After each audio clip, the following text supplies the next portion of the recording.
समस्त को study of एजेसर channel को स्वागत करुच्ची पे समस्त को स्वागत।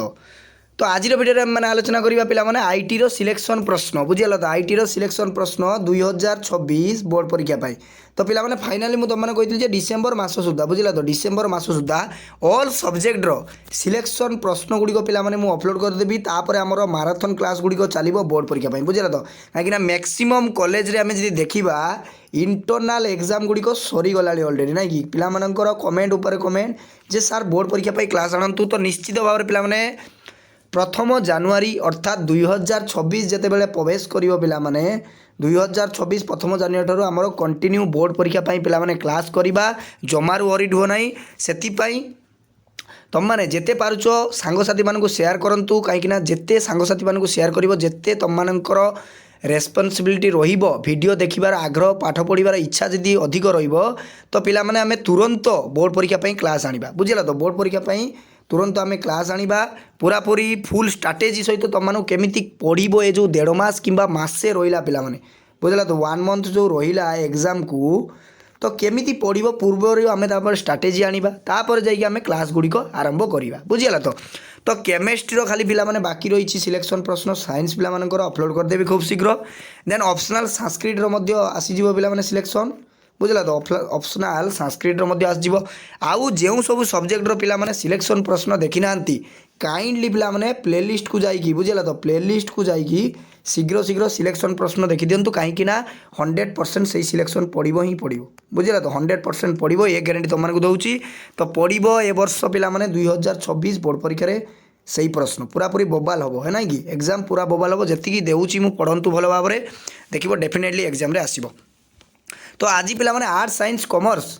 ऑल स्ट्रीम रो आईटी रो सिलेक्शन प्रश्न देखा क्वेश्चन 2026 बोर्ड परीक्षा में सिलेक्शन प्रश्न बुझीला तो मात्र 6टी प्रश्न देवी 6टी प्रश्न तुम मैंने 3टी प्रश्न उत्तर दब पिला माने डेफिनेटली 3टी प्रश्न तुम मैंने पाइज बोर्ड एग्जाम रे बुझीला तो कहीं पूर्व वर्षर प्रश्नपत्र को एनालिसिस करके देन 4टी बही नमूना प्रश्नपत्र को देखिकी पिला माने तुम मानक सिलेक्शन प्रश्न तैयारी करा जायछि बुझीला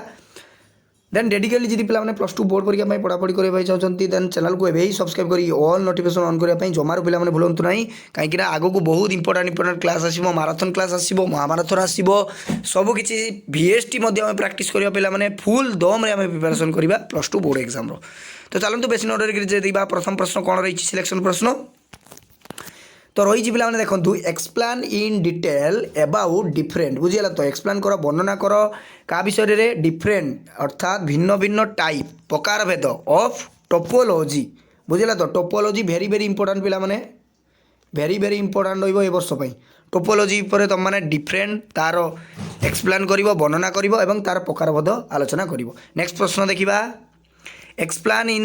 detail about different type of wireless technology पिला माने अर्थात टेक्नोलॉजी उपरे ओ जो आधुनिक यंत्रकरण रही तार डिफरेंट कौन रही अर्थात भिन्न भिन्न पार्ट ता विषय आलोचना करिवो तापर तार टाइप प्रकार भेद कौन रही आलोचना करिवो बुझिला तो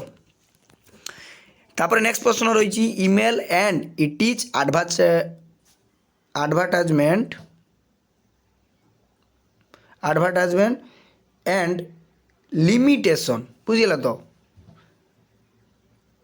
पिला माने टिके रुंतु मिस्टेक हेला वाटी देखंतु email and it is advantage limitation बुझीला तो एडवांटेज एंड लिमिटेशन बुझीला ईमेल ऊपर पिला माने आलोचना करिवो ईमेल बुझीला तो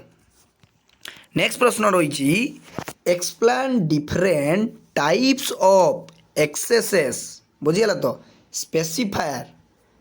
यूज्ड इन जाभा जाभा पे बहुत इंपोर्टेंट प्रश्न बुझीला तो जाभा बहुत इंपोर्टेंट प्रश्न यूनिट वाइज तुम मानक मुझे देदेछि यूनिट वाइज 100% आसो ही आसो पे यूनिट वाइज तुम मानक मुझे तो explain different types of accesses specifier used in Java बुझीला तो जाभा पर तुम माने यूज केमती तार टाइप वर्णना करिवो बुझीला। नेक्स्ट प्रश्न एक्सप्लेन टाइप्स की यूज्ड इन DPMS बुझला तो DPMS पिला माने एक्सप्लेन टाइप्स की यूज्ड इन DPMS ता विषय वर्णना करिवो। नेक्स्ट प्रश्न रही व्हाट इज ई कॉमर्स बुझला तो ई कॉमर्स कौन ଦେନ୍ ଏକ୍ସପ୍ଲାନ୍ ଇଟ୍ ଇଜ୍ ଟାଇପ୍, ତା'ର ବର୍ଣ୍ଣନା କରିବ ପିଲାମାନେ ଏବଂ ପ୍ରକାର ଭେଦ ଲେଖିବ। ତ ଡେଫିନେସନ୍ ଦେଇଦେବ ଇ କମର୍ସ କ'ଣ, ତାପରେ ଟିକେ ସଂକ୍ଷିପ୍ତ ଡେଫିନେସନ୍ ଭଲ ଭାବରେ ଦେବ, ତାପରେ ତାକୁ ଏକ୍ସପ୍ଲେନ୍ କରିଦେବ ଟିକେ ସରଳ ଭାବରେ ପାରାଗ୍ରାଫ ଟିକେ ଇଣ୍ଟ୍ରୋଡକ୍ସନ୍ ଲେଖିଦେବ, ତାପରେ ତା'ର ଟାଇପ୍ ପ୍ରକାର ଭେଦ ଗୁଡ଼ିକ ପଏଣ୍ଟ ବାଇ ପଏଣ୍ଟ ଆଲୋଚନା କରିଦେବ। ବୁଝିଲା ତ? ବହୁତ ଭଲ ମାର୍କ ପିଲାମାନେ। ଆଇଟିରେ ପିଲାମାନେ ବିଲିଭ୍ କରିପାରିବ ନାହିଁ, 100ରୁ ପିଲାମାନେ 90, ତ ଟିକେ ରୁହନ୍ତୁ, 100ରୁ 95, 96 এইଭଳି ସ୍କୋର କରିଥାନ୍ତି ଆଇଟି। ବୁଝିଲା ତ? ଏବଂ 100ରୁ 100 ମଧ୍ୟ ସ୍କୋର ଦେଇଥାନ୍ତି। ହାଇସ୍କୁଲରେ ପିଲାମାନଙ୍କର 100ରୁ 100, ନାଇଁ କି 100ରୁ 100। କିଛି ନାହିଁ ପିଲାମାନେ, ଭଲ ଭାବରେ ଏଗୁଡ଼ିକ ପଢ଼ି ଦିଅନ୍ତୁ,